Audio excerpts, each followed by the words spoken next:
Sobat Shalom, Advokat Julius Lobiua SHMH, pengacara Heni Sirail warga Tobelo yang sedang berperkara sebidang tanah dengan RW seorang pengusaha Tobelo, meminta kepada Polda Maluku Utara untuk menghentikan proses hukum dugaan penyerobotan yang dilaporkan oleh RW.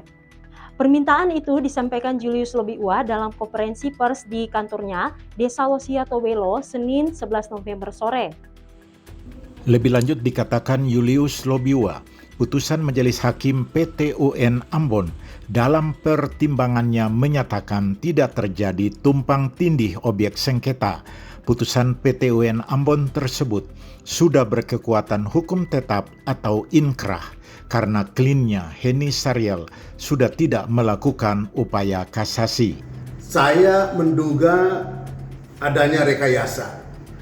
Sebab perkara ini sebetulnya saya sudah beberapa kali mengajukan penghentian penyidikan perkara karena statusnya penyidikan, dan saya melalui Kapolda bahkan Kompolnas untuk meminta segera dihentikan atau SP3 terhadap proses penyidikan karena tidak cukup bukti. Hal mana dapat saya buktikan bahwa terakhir surat permohonan penghentian penyidikan perkara ini berdasarkan putusan Pengadilan Tata Usaha Negara Ambon nomor 81/2023 yang telah berketetapan atau hukum tetap atau inkrah, dan putusan mana menyebutkan bahwa laporan tumpang tindih atau gugatan tumpang tindih nomor 81 tidak terbukti menurut penilaian dari Majelis Hakim yang memeriksa perkara 81 Tun Ambon.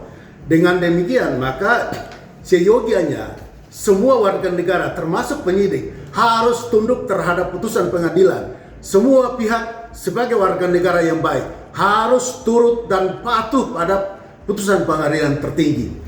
Pengacara kondang asal Halmahera Utara yang sudah puluhan tahun berkiprah di Jakarta ini memastikan jika tertanggal 11 November ini mereka sudah mencabut dan menghentikan upaya hukum kasasi di Mahkamah Agung, sehingga tidak ada alasan apapun bagi Polda Maluku Utara untuk melanjutkan kasus dugaan penyerobotan ini.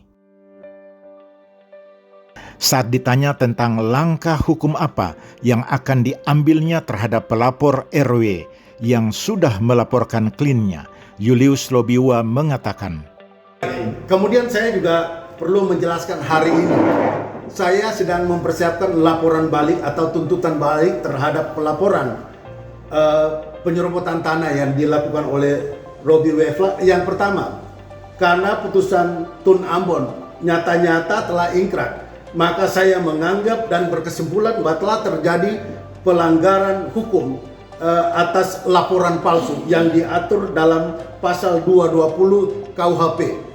Yang kedua, tuntutan hukum yang kedua, karena Robi Wefla telah mencemarkan nama baik klien saya Heni Sirail, di mana pemuatan di semua media, kurang lebih ada 5 media yang saya sebutkan pada wartawan, sudah dicemarkan. Oleh karena itu saya akan menuntut sesuai dengan pasal 27 ayat 3 Undang-Undang nomor 11 tahun 2008 tentang ITE.